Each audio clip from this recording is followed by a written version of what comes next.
We have new images tonight of this, a murder weapon used in the unsolved Burger Chef murders. Indiana State Police hope that someone recognizes this broken knife blade. They say whoever owned it likely carried it in a sheath, and that sheath has never been found. 40 years after 3 young workers were killed at the restaurant, investigators now say they're using new technology to re-examine this old cold case. It is one of the most puzzling crimes in Indianapolis history. It is still unsolved now after 4 decades. Yeah, the case turned cold years ago, and with each passing year, the possibility of solving it seems more remote. November 17th, 1978. 4 fast food workers disappeared from a restaurant on Crawfordsville Road at closing time. Days later, hikers found their bodies over 20 miles away in a remote part of Johnson County. Well, this area through here was a lot heavier brush, some larger trees, smaller trees. Former state police investigator Ken York visited the site with Eyewitness News 15 years ago. He retired before solving the crime, but he believes that somewhere between 2 to 4 people did it. Because there was just no physical evidence. It would have been purely circumstantial. At first, police did not process the restaurant as a crime scene because they just thought the empty store was odd. But after the bodies were found, the main theory became that it was a robbery gone bad. Maybe one of the people killed recognized one of the robbers. Former State Police Detective Bill Vann later carried the case for nearly 20 years. We know that there was a firearm used. That was never found. We know there was a knife used that's handle was never found.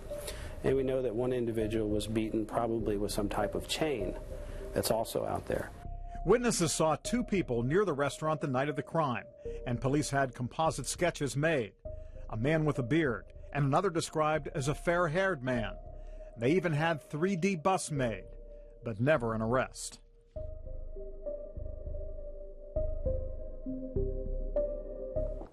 And over the years, the search for the killers has overshadowed those who were killed. So I want to show you their pictures tonight. 20-year-old Jane Freed and teenagers Ruth Ellen Shelton, Daniel Davis, and Mark Flemons. All of them would be between 56 and 60 years old today. So it's been 40 years. A lot of investigators have lived with this story since that time, and reporters too, including our Rich Van Wyk, who was a young reporter on the day that this happened. And at first, it wasn't even apparent it was a crime. First word we had was the immediate theory was that these young workers grabbed the money, ran, went out for a good time. They picked up what evidence was there, coats, gloves, what have you. The manager was cleaning the place up. Saturday morning when we went out there, we got the first pictures of that Burger Chef restaurant. And as the manager's cleaning up, he's taking away some valuable evidence. Police had no idea how much evidence was lost. In fact, when state police took over the investigation, they saw crime scene photographs. They said, there's something wrong here. It turns out they were staged. The original investigative agency had gone back, put the coats and gloves back where they were supposed to be, and took new crime scene photos. And even despite that, they did have some theories over the years, but never enough to make a case.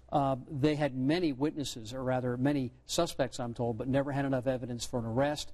We went out and they saw those busts that had made up by people who gave accurate descriptions of men. They put together the pictures, they put together busts of those men. They were seen near the restaurant prior to the robbery. And these 3D busts, very unusual that you would do that in any case. State police, when they took over the investigation, it certainly appeared were taking extraordinary measures, leaving no stone unturned, trying to come up with the evidence they needed to make arrests.